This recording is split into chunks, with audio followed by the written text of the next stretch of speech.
And here we go. Okay. Good afternoon, everybody, and welcome to our very first episode of the Real Estate Roundtable, presented by Team Angie Goulet and Associates. We're a real estate team in the Windsor area with RE/MAX Preferred Realty. And my name is Steve Blaze, Team General Manager, and I'm going to host this broadcast today. And I'd like to introduce some of my teammates that are going to discuss today's topic, which is our January 2021 market update. So everybody's always excited to learn about the new real estate stats each month. So we have Julie Sylvester and Trista Anderson and Krista Klundert. So welcome, everyone. Thanks, Steve. Yeah. So it's been an interesting January, to say the least. Incredible start to 2021. Trista, what's your general feeling about what this month has been like in the real estate world? It's been a little crazy. There are so many more buyers than we have houses for sale right now. The multiple offers are just, we'll get into this a little bit later, but we track the numbers as a team. So we kind of have, an idea of where we need to be each time. But historically, we could look back on past sales and get a really good judge of where we should be putting in an offer. And now it's, we're getting these odd ones come in that are just so much higher, and it's hard to figure out if you're even in the right realm. Thank goodness we usually are. The real estate market right now, I feel like if you're downsizing or if you're, selling and getting out of the market, this is fantastic. Mm-hmm. If you're a first-time buyer, it's going to be a struggle, and you're going to need some improvement. For sure, absolutely. Julie, what's your month been like in January? Yeah, I think going off of what Trista is saying, I think there's two things.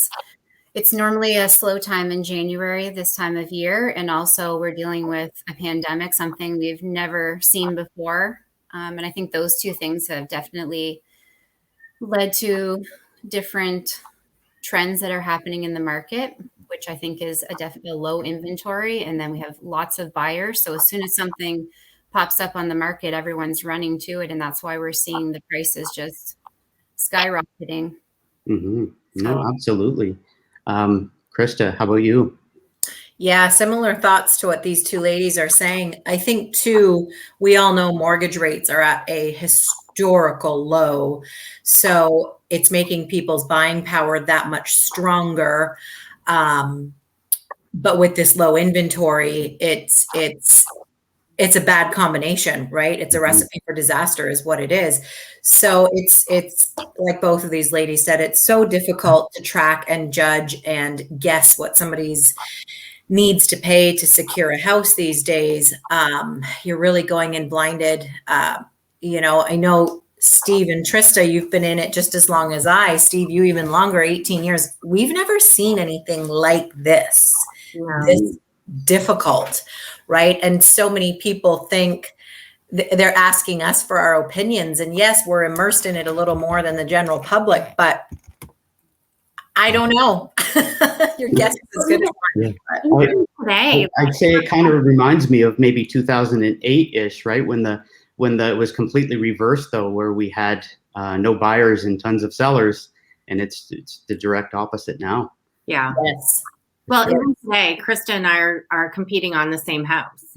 Yes. And this keeps happening. So I'm putting in our group chat, hey, where do you think this should be? And she's like, ha. No. So sometimes we can help each other, and other times not so much. Not today.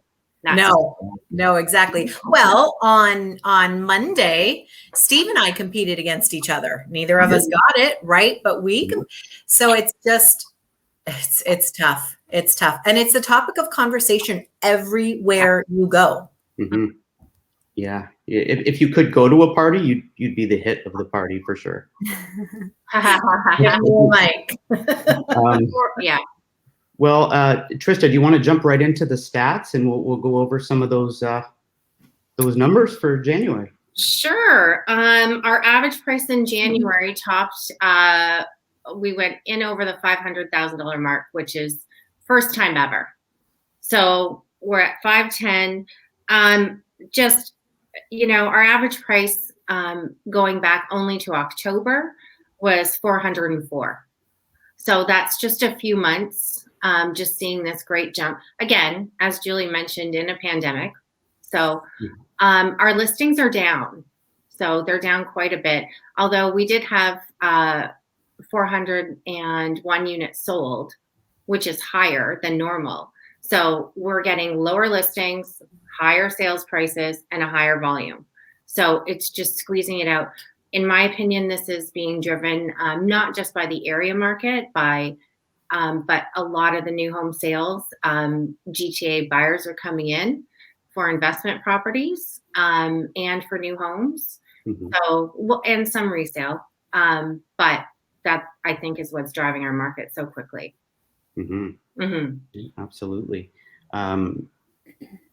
And we've also got, we can break this also down by price range, because not every price range is going to see a 35% increase in average sale price, and not just price ranges, but of course, different locations and different types of properties. But when we break it down into different price categories, we can really see what's hot and what's emerging. So Julie, do you want to talk to this point?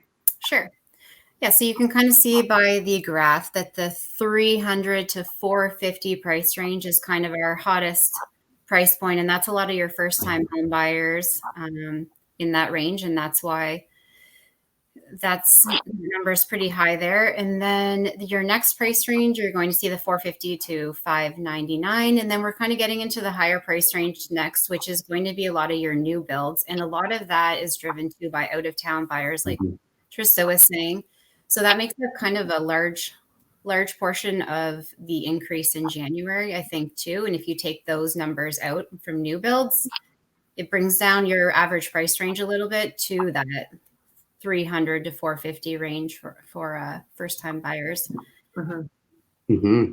I think to add to that too, that 3 to 450 is also the investors that we're seeing come in, right? And they seem to be eating up those places that are going to be renting for skyrocketing amounts, 1,800, 2,000 a month, which is more than we've ever seen, right? So, but yeah, definitely, Jules, like you said, first-time buyers too, sadly. Well, I shouldn't use that word. So hard. Difficultly, I should use that word, not sadly. Yeah. It's got to come up. A challenge for sure. But and also take a look at where we are with the the million and up price range. I mean, that's really emerging to the point where under 160, we've almost got more $1 million plus stuff selling than we ever had in the lower end.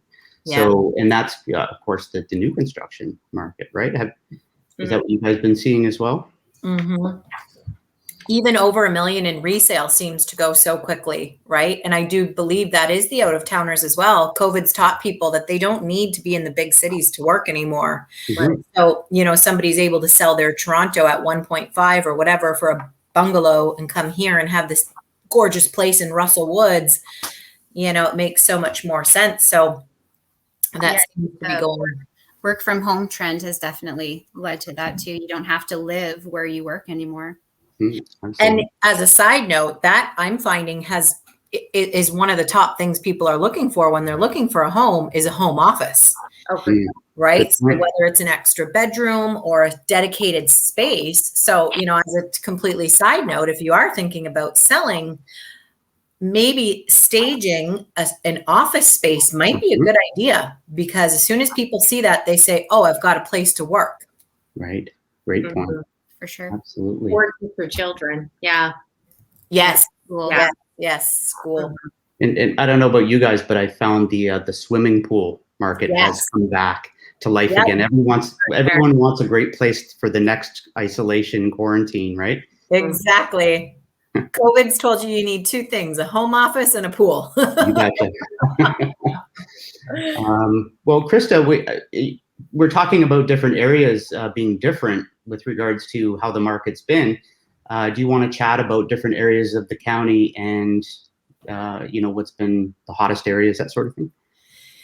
Yeah, I mean, just looking at your map here, Windsor, LaSalle, Tecumseh, of course, have the highest numbers, just because it's the biggest population, right? But I think personally, the people that I'm working with are starting to veer outside of Windsor. They either believe that they can maybe get more bang for their buck, or the multiple offer situation is going to be slightly lessened out in the county. It really has not. If anything, I find that the multiple offer scenario out there is a little bit more aggressive, right? But, you know, looking at Amherstburg's numbers, those are pretty high. Lakeshore's always high, always very popular.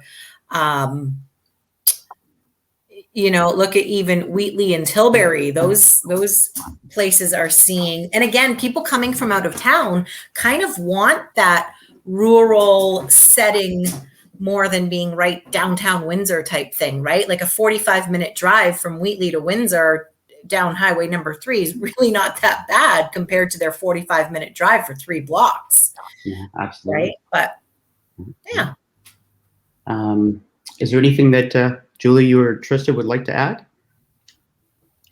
I honestly feel like even this week I've been all over the county with buyers instead of just Windsor. And I agree with Krista, like they're changing their perception. They think that there's a lot more competition in Windsor.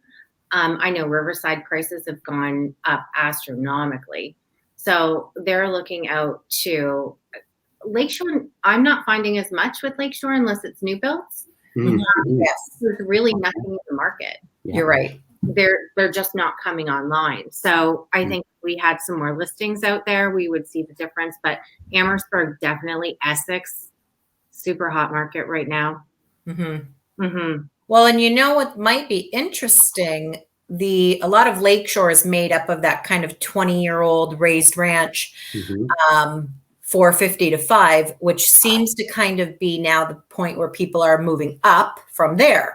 Right. And I know in my experience, I've got people that are ready to list that house, but because they can't find something stepping up at maybe 600 or 700 or whatever the case may be, they're not putting their house for sale. So is that why we have such a lack of inventory out there? I don't know. We need listings, guys. We need listings. Certainly do. What I'm hearing from clientele is that, you know, sure, they can put it on the market, but where are they going to go? Yes. So like we're going to get into average days on market in a minute, but like it's quick and you have to have a strong stomach. Yeah. And we have ways to make sure that you're not homeless, but you're going to have to trust us. And that's hard. Yeah. Yeah. But if everybody just put their house on the market right now, then hey, it problem solved. Yeah, then we'd be back in 2006 with yes. Yeah, right. So Feast or famine. Yes. So I guess the big question is, what does this mean to all of our buyers and sellers right now? It might be a good time to discuss the average days on market and, you know, how far over asking are we and what does that mean? And how do we interpret? We see stuff on realtor.ca, and if it's listed for $199, you know, what's the reality of that? Trista, do you want to talk to that? Yeah.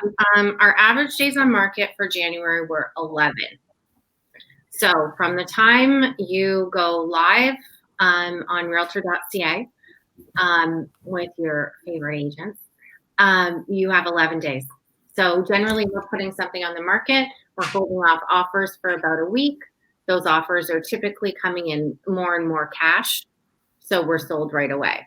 It can take a couple days for a deposit. That's why that's that extra couple of days there, because we don't actually mark it as sold until we get the deposit. The average price over list right now is 110%. So you're listing at a certain number and you're getting 10% over that. I feel like those numbers are inaccurate. So as a whole with Windsor and Essex County, sure, you know, maybe it's 110%. We are not seeing that. As a team, we track it. So we have our own group chat with all the realtors on our team, and every single transaction that we're involved in, we put the list price, how many offers, the sold price. And then we have that charted. Thank you, Steve, for doing that for us. So Of course. we can see pretty easily that our average listing, the average offer coming in is about $12,000 over. So, and we're getting about almost 13 offers per house. So if you list your house, on average, according to what we're tracking, you're going to get about 13 offers, and each offer is going to be worth a little over $12,000. So you can go from there. Now, when we're taking in this average, we're also having some agents. How do I say this really nicely? Just say it. Severely underlist some properties. So that also skews our numbers. So we can't just say, when I'm looking at anything, I'm only looking at sold numbers. I'm not looking at the list price because it really doesn't make any difference to me. Right. Anymore. Anyway, that's what we're seeing. It's a very, very quick market. Trista, just a question for you. You mentioned that offers are primarily cash. Just so for the viewers, do you mean unconditional versus, maybe we'll define quickly for them what we mean? You're right. Yeah. So that just means that you don't necessarily have $400,000 sitting in your bank, but you've sold your house, you have access to the funds, you are pre-approved with a firm approval, and you're just going in without any conditions. So a lot of agents are doing home inspections prior to, and I think Krista's going to get into that later maybe. But yeah, prior to the offer is when we're doing them. So that if we're going in with a ton of conditions right now, and I'm not saying that it's right, but if we want to be competitive, that's what we need to do. And not for every property. Steve and I are working on something that had a ton of conditions on it. But we're trying to the best to protect our clients, but be competitive. You kind of need to write no conditions. Right. Absolutely. Krista, do you want to chat about that? About talking about, the conditional offers, the pre-inspections, and the whole process these days? Yes, definitely. So one thing that often comes up when we talk to clients about the condition on financing and getting rid of that, one of the fears I always hear is, well, what if the house doesn't appraise out? Because we know that the bank might say, you are good to go. You are fine. We like you, but we don't like this house at this price. You know, you have a purchase price of $400,000, but we're only willing to loan you $375,000. That's all we believe this house is worth. So, you got to make up that $25,000. That could be scary. Now, I don't know if I should be saying this out loud, but I find appraisers right now are being very generous. They understand what is going on as well right now. They ask how many offers were on this property, and they take that into consideration. Also, trust us. Trust us. If we tell you, you got to offer $400,000 on this house, trust us that it will appraise out. We know that that value is there, right? So there's a trust issue there. Use our experience, use our expertise. As far as inspections, I mean, we are supposed to recommend an inspection on every single property. Can you make an offer conditional on that anymore? I hate to say it, but no. If you've got 13 offers, which is the average, 12 of those are probably not going to have conditions. If yours is the only one with a condition, the seller's not picking your offer unless you are so ridiculously higher than offer number 12, right? So what a lot of inspectors, I should say what some of the inspectors are offering right now, two options: a pre-offer inspection, meaning you can do a full inspection before offer date. So they're reviewing offers Monday night. We go in Saturday afternoon. You do your full inspection, pay $170, which is half of the cost of an inspection. You at that point decide, I will be submitting my offer Monday night or I'm not. If you submit and you are the winning bid, you owe the inspector the remaining 50% of the cost of the inspection. If you are the losing bid, you are out $170, but you've got peace of mind, number one. Number two, you learn from every inspection, right? So you learn to see what's on the next house.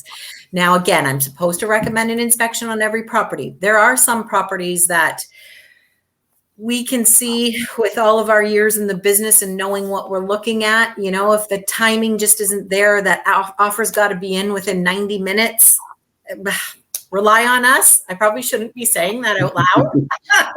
No, It is what it is. Disclaimer, we are not home inspectors. But we are not inspectors. We're not inspectors, but if an offer is due in 90 minutes, Well, that's buyer beware. That goes back. buyer beware. Yeah. The other thing that you can have done is called a 5-point inspection. It's a little bit cheaper, $100 to $150, and the inspector is looking at the 5 major things on the house.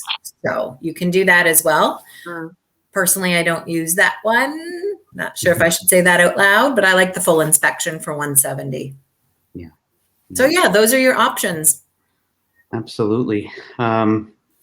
So Julie, what's the importance of having a realtor in this market? I guess from a buyer's perspective and a seller's perspective, there's probably a lot of sellers out there that say, well, if it's such a hot market, I'm just going to throw my house on the market and it'll kind of sell without you. Yeah, for sure. And I think it's important for sellers to use a realtor mainly because of our online presence and all the technology that we have available to us right now. When everyone's sitting at home, being online is super important. Virtual tours, walkthroughs, having good photography, good marketing, being on Kijiji, all those things like that are going to get their house out there so that more people can see it. And I think that's the most important thing. And for buyers, it's just good to have someone along by your side in this process that knows what's happening in the market and can be there to answer your questions right away when things are moving so fast. And I think we're going to go more in depth in that in another show, I think. So I'll just kind of keep it short and sweet on that. Okay. So I guess closing thoughts from each of you. Julie, what would you say to wrap up this month in a nutshell? I think it's been crazy, like Trista said, and I don't know that that's necessarily going to end anytime soon. We'll see what happens when this lockdown is over, and hopefully more people will feel more comfortable listing their houses, and then we'll have more inventory, which will be great for our buyers. So, yeah. For sure. Trista, your thoughts? Do you have any expectations for 2021 going forward? Yeah, we had a forecast come up that our area is supposed to increase in value by approximately 20%. They said for 2020, we were supposed to go up about 10 to 15%, I believe, and we shot right past the 20% mark. So I am hoping that they are a little bit more accurate. These price increases month over month are just, they're crazy. They have just gone nuts. So I'm looking at buyers that have had to increase their purchase price 3 times now, and we're still behind the market. So it's, to get ahead of this, it's gonna take some good financing options. But yeah, we saw last time when pandemic not ended, when we were allowed to have looser restrictions, that our market just shot right up. So if we do that again this time, I'm concerned that there aren't enough hours in the day, and the pricing can just go beyond reach of the normal buyer. Absolutely. I fear for the first time buyers, for sure. My own children. It's difficult for sure. Krista, what are your closing thoughts on this month? For buyers, I guess the 2 main words that always come to mind are be prepared. Be prepared to pound the pavement daily if you have to. And yeah, have your financing ready to go and a good realtor and a good inspector in your back pocket. Absolutely. Great advice. Fantastic. Well, thank you very much, ladies, for all of your input today. Thanks, I hope you enjoyed our very first episode, and meet with us next Thursday again at noon for another episode. And again, thank you very much for joining. Thank you. Thank you. Bye. Bye-bye.